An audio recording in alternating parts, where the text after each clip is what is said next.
সোমবার বীজপুর বিধানসভা কেন্দ্রের হালিশহর পুরসভার ২ নম্বর ওয়ার্ডে দলীয় কর্মীদের সঙ্গে বৈঠক করেন শিলিগুড়ির বিজেপি বিধায়ক শঙ্কর ঘোষ। সংবাদ মাধ্যমের মুখোমুখি হয়ে তিনি বলেন, আমি এর আগেও বলেছি যে এটা একটা নরকের রাজত্ব তৈরি হয়েছে। 2011-র পরবর্তীতে পশ্চিমবঙ্গ এরকম অনেক ঘটনার সম্মুখীন হয়েছে, যেখানে ব্লাড ডোনেশন ক্যাম্প ভাঙচুর হয়েছে, লাইব্রেরির বই পোড়ানো হয়েছে। ফলে রিলিফ মেটেরিয়াল ডিস্ট্রিবিউশনের সময় মার খাওয়াটাতে এটা আমি অন্তত আশ্চর্য বোধ করি না। কারণ যাদের রাজনীতির উদ্দেশ্যটাই হচ্ছে ব্যবসা, তাদের পক্ষে এই ধরনের কাজ করাটা আমার মনে হয় না কোনো অস্বাভাবিক বিষয়। তৃণমূল কংগ্রেস শাসক দল এবং তাদের অত্যাচার, বিশেষ করে মাননীয় মুখ্যমন্ত্রী এবং তার পার্ষদরা এই রাজ্যে একটা লুটেরাদের রাজত্ব তৈরি করেছেন। কেউ বলেন যে তৃণমূল কংগ্রেস হচ্ছে একটা দুর্বৃত্তদের সংগঠিত রাজনৈতিক দল, আবার অনেককে বলতে শুনেছি এটা একটা জাতীয় চোরের দল। ফলে এদের কাছ থেকে এই ধরনের ঘটনা ঘটাতে আমি অন্তত আশ্চর্য হইনি। অনেক প্রত্যাশিত বলেই তো আজকে শুধু আমি কেন, খগেনদা কেন, কুমার উপরে, সুকুমারদার উপরে, মালতীদির উপরে একের পর এক রিলিফ দেওয়া, এটা তো অপরাধ নয়। আমরা রিলিফ দিচ্ছি মানে বোমাবাজি করতে যাচ্ছি না তো, সিন্ডিকেট করে এলাকা দখল করতে যাচ্ছি না তো। আমি বলবো যে এই কাজগুলো করবার পরেও তৃণমূল কংগ্রেসকে যারা আজকের দিনে দাঁড়িয়েও সমর্থন করেন, তারা আসলে তাদের নিজের পরবর্তী প্রজন্মকে পশ্চিমবঙ্গ ছাড়া করবেন বলে পণ করেছেন। আর যদি পশ্চিমবঙ্গের মানুষ পশ্চিমবঙ্গে থাকতে হয়, তাহলে পশ্চিমবঙ্গকে তৃণমূল ছাড়া করতে হবে। সেই কাজ আমাদের পশ্চিমবঙ্গের মানুষকেই করতে হবে।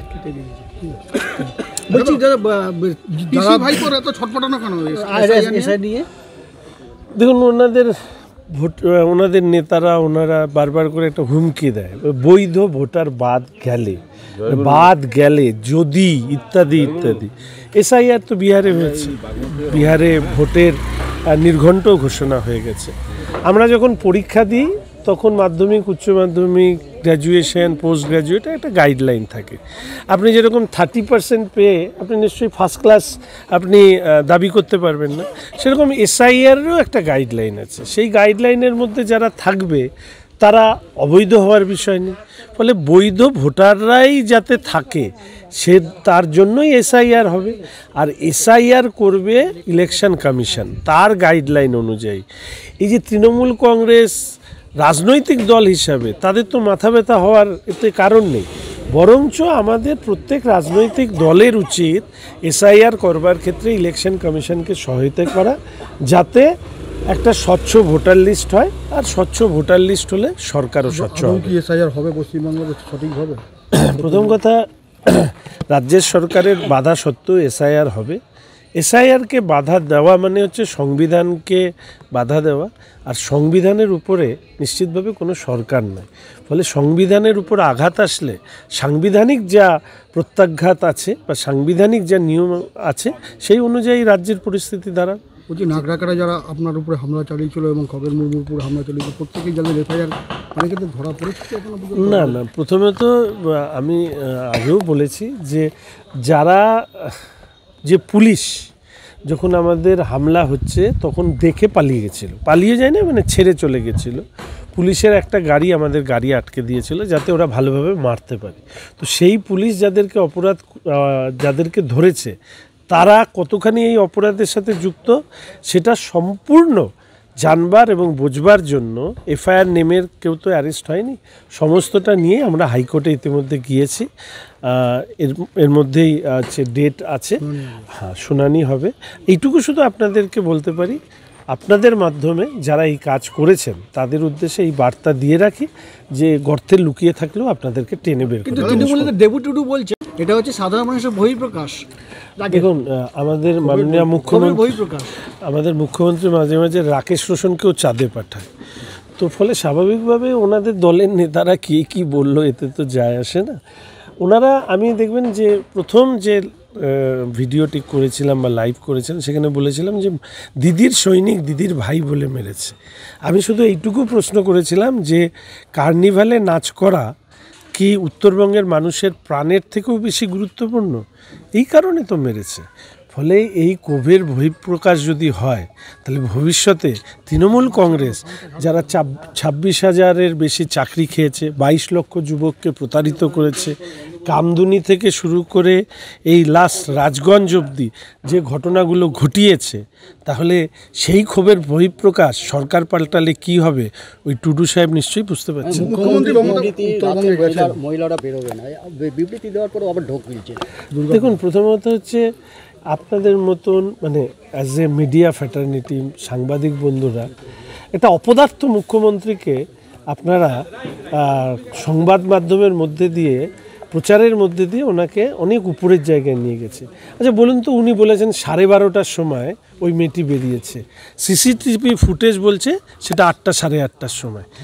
হ্যাঁ, তাহলে এরকম একটা মিথ্যেবাদী মুখ্যমন্ত্রী, আপনাদের তো প্রথম এইটা চালানো উচিত যে এই মিথ্যেবাদী মুখ্যমন্ত্রী যে এরকম দুর্গাপুরের ঘটনা নিয়ে একটা মিথ্যে স্টেটমেন্ট দিয়েছেন। দ্বিতীয়ত হচ্ছে, প্রথমে বলেছেন রাত্রে, এরপরে বলবেন দিনে বেরোবেন না, তারপরে বলবেন দিনেই ঘরের মধ্যে মুখ ঢেকে বসে থাকবেন।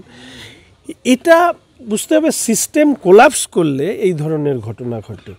এই রাজ্যে আরজি করকে নিয়ে আমার ধারণা 14ই আগস্ট রাত জাগো বা হচ্ছে রাত্রি দখল কর্মসূচি, রাত দখলের কর্মসূচি মহিলারা করেছেন। আমি দুটো আহ্বান রাখতে চাই। এক, মুখ্যমন্ত্রীর পরিবারের মেয়েরাও কি নিরাপদ বা সুরক্ষিত এই রাজ্যে? আমি মনে করি না। ফলে মুখ্যমন্ত্রীর পরিবারের মহিলাদেরও এই মুখ্যমন্ত্রীর বিরুদ্ধে রাস্তায় নামা উচিত। দুই, রাজ্যের সমস্ত মহিলাদের পতাকা ছাড়া, পতাকা নিয়ে যে যেভাবে পারুন এই মুখ্যমন্ত্রীকে বিসর্জনের জন্য যদি সবাই প্রস্তুত না হই, তাহলে আমাদের রাজনীতির ঝান্ডা বাদ দিয়েও কোনো পরিবারের মেয়েরা এই রাজ্যে সুরক্ষিত। শুভেন্দু অধিকারী বলছেন যে এই রাজ্যে যোগী মডেল দরকার, উত্তরপ্রদেশের মডেল, উত্তরপ্রদেশ মডেল দরকার। প্রথম কথা হচ্ছে, উনি আমার নেতা, বিরোধী দলনেতা, মুখ্যমন্ত্রীকে হারিয়েছেন। ওনার বক্তব্যের আমি প্রতিক্রিয়া দিই না।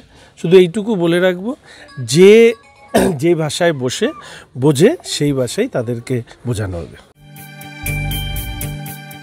কি রে, তোদের হলো?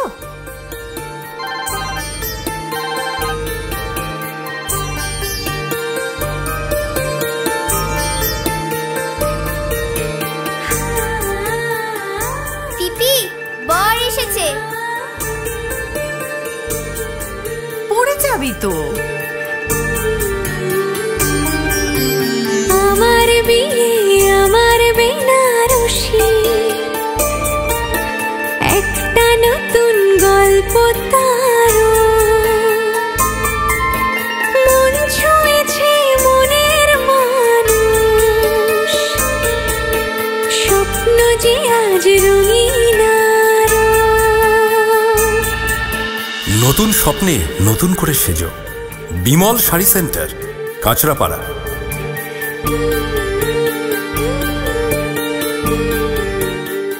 ফ্ল্যাট বুকিং চলছে, আজই যোগাযোগ করুন Geeta Construction, B10/249 near Central Park, Kalyani. Booking চলছে Kalyani B2/221, B2/312, Kanchrapara Ghatak Road, Satish Nandi Road, Lok Cinema Chandmari Road, Lichubagan Siraj Mondal Road, Tiktiki Bazar, Milannagar Aguripara, Rajanibabu Road, Nipen Sarkar Road, RP School, Naihati 6 number Gate, Bijoynagar, Bhatpara Rupashree Hall, Halisahar Rajmahal Housing Estate. আজই ফোন করে বিস্তারিত জানুন। Gita construction, 6289063557, 9831478795। Redefine the way you live with elegance, comfort, and timeless design. From classic wooden charm to modern luxury, find everything that makes a house feel like home. Furniture Gallery Premium, where style meets comfort.